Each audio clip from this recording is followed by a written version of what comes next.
Les vins ont changé. Les vignerons ont changé. Les vignerons d'aujourd'hui sont beaucoup plus techniques que l'étaient leurs parents.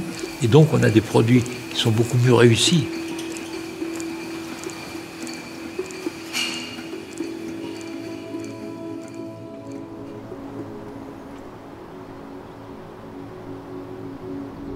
Notre travail, c'est de produire des vins effervescents de la Loire, mais leur destination, c'est un moment de partage et un moment de joie. L'art d'assembler, c'est comme de la cuisine. C'est l'assemblage de différents arômes. D'assembler, l'art du vin, l'art de vivre. Ils ne sont pas toujours assemblés de la même façon, mais ils viennent, c'est toujours la même provenance. Ils sont frères quand même. Hein. Enfin, il y en a des bruns et des blonds. Hein. Et puis des caractères. Il y en a qui sont fâchés, puis d'autres qui sont gentils. Je suis arrivé ici, à Saumur, en face de ce théâtre, j'avais 3 ans. Et à ce moment-là, il y avait le garde champêtre qui m'impressionnait beaucoup parce qu'il avait une jambe qu'il avait perdue à la guerre de 14 ou qui s'était raidie à la suite d'un éclat d'obus. Et il avait un vélo avec une pédale fixe en bas, puis il pédalait que d'une jambe.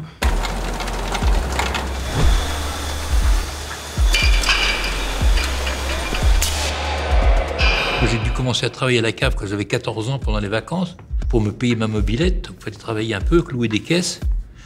Et donc, on était baignés dans ce milieu. Voilà. Et Juliette, elle n'a pas cloué des caisses, mais...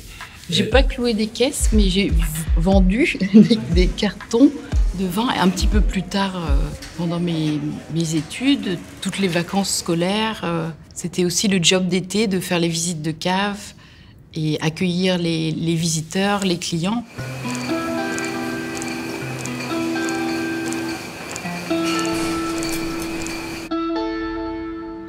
Et c'est une maison qui a 170 ans cette année. C'est la famille Bouvet d'abord qui dirige cette maison. Et ensuite notre famille Montmousseau. Le premier, c'est Étienne. Ensuite, c'est mon grand-père, le petit gars avec des lunettes. Là. Mon père a pris les commandes de la maison ici en 46.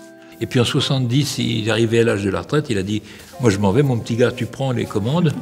Et puis si tu as besoin de moi, tu m'appelles, je suis au téléphone, je fais la Roche-Posay. Moi je suis resté ici et ma fille me supporte encore, donc voilà. C'est là où on rangeait les étiquettes, il y en avait 5000 différentes. Rosée victorieuse. Vous voyez les poilus qui balancent des bouchons sur la tronche des ennemis. Des coupures de journaux, venez voir celle-là, elle est pas mal. C'est Bouvet, s'il vous plaît. Toute la promotion de la maison se faisait à travers les sports équestres, les arts équestres et les sports automobiles. Et c'est comme ça qu'était véhiculée l'image de Bouvet-la-Dubé. Et puis arrive en France le vote de la loi E20 qui va empêcher de poursuivre ces sponsorings sportifs.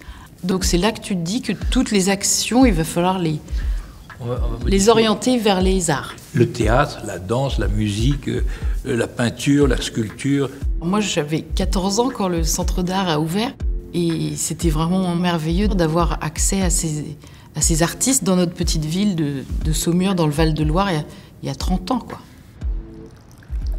Chaque marque a un style et c'est pour ça qu'elle marche ou qu'elle ne marche pas, d'ailleurs. Il faut croire en soi. Tout ça, c'est un chemin, c'est très progressif. Et ce qui est tellement intéressant dans le vin, c'est que la quête, elle est éternelle et il n'y a jamais un moment où on s'arrête d'apprendre.